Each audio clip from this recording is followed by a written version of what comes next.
Assalomu alaykum hurmatli o'quvchilar. Keyingi darsimiz demak bizlarda bo'g'imlar.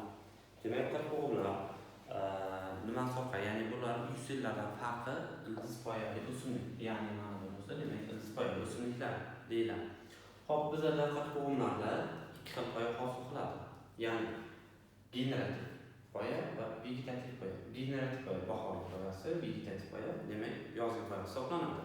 Xo'p, bizlarda demak bular mana bunisi demak ildiz poya. Ildiz poya o'simliklar. Xo'p, demak bizlarda zigotadan murtak rivojlanadi. Murtaklarimiz o'sib demak generativ poyadan hosil qiladi. Demak bularda mana bu yerlarda demak bo'g'imlar hosil qilgan. Demak bo'g'imlar va poya. Demak mana bu yerda demak generativ poyada spora beruvchi boshoq bo'ladi va spora beruvchi boshoqda sporangid joylashgan. Sporangida sporalar aytiladi.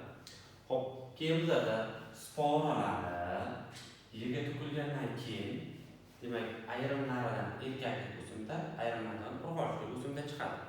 Ya'ni erkaklik o'simdada ko'p xilli spermatozoid bo'ladi. Urg'ochlik o'simdada demak bitta tuxum hujayra bo'ladi.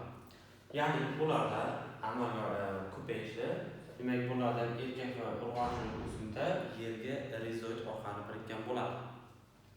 Xo'p, keyin bizlarda mana bunimiz sporofit bo'ladi. Sporofit ya'ni jinsiz bo'g'im bo'ladi. Mana bunimiz bo'lsa gametofit ya'ni jinsiy bo'g'im. Jinsiy bo'g'im hisoblanadi. Xo'p, gametofitda demak erkaklik o'simta va urg'ochlik o'simtasi bo'ladi. Sporofitda ildiz poya, bo'g'im demak spora beruvchi boshoqlar, sporangid, sporalar joylashgan. Xo'p, demak keyin bular ikkalasi urug'langandan keyin demak bundan zigota hosil qiladi. Zigota o'zi demak yana sporofitni hosil qiladi. Xo'p, bizlarda demak jinsiy bo'g'imga nimalar kiradi, jinsiz bo'g'imga nimalar kiradi? Xo'p, ya'ni jinsiz bo'g'imga xo'p, demak sporofitda spora beruvchi boshoq xo'p, sporangid, spora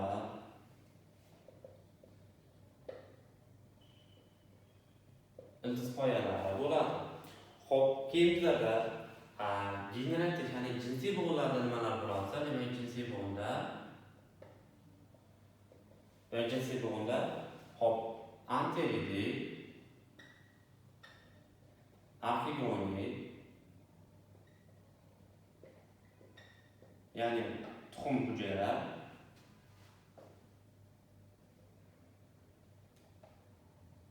urug' hujayra, ya'ni bularda tuxum hujayralari, urug' hujayralari, demak ko'p hujayralar, spermatozoid va rizoidga kiradi. Xo'p, bularda sporofit nimadan rivojlanadi, gametofit nimadan rivojlanadi deydigan savol tug'iladi. Ya'ni sporofitimiz demak generativ gametofit hosil bo'lgandan keyin, demak gametofitlarda urug'langandan keyin demak bularda zigota hosil bo'ladi. Demak zigotadan demak sporofit hop, sporadan demak gametofit o'sib chiqadi. Demak zigota rivojlanadi. Zigota hosil bo'ladi. Zigotada ya'ni sporofit. Xo'p, spora yerga to'kilgandan keyin demak gametofit o'sib chiqadi. Xo'p, bizlarda mana bu yozgi poyasi mana barglar halqa hosil qilib joylashgan degan. Ularning vazifasi oziq modda to'plash. Ya'ni yozda fotosintez qilib ular oziq modda to'playdi. Ya'ni oziq modda to'plab, ya'ni qishga aniq. Xo'p, keyin bularda bu vegetativ poya qaysi bo'g'imga kiradi desa, bu sporofitga. Ya'ni mana bu sporofit o'sib ikki xil poya hosil qildi. Ya'ni generativ nodani vegetativ poya hosil qildi.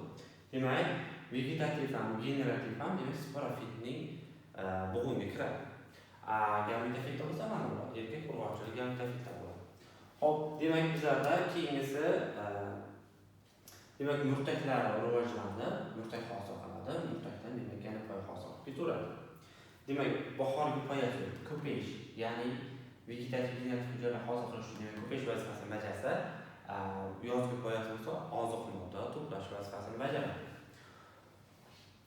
Keyin bizlarda aytgan erkaklik o'simtasi haqida aytgan, erkak gametofit haqida, erkak gametofit yashil chetlari bo'lingan o'simtak, ya'ni mana bu yashil chetlari bo'lingan o'simtak, ya'ni bu erkaklik kichikroq, urg'ochlik kattaroq bo'ladi.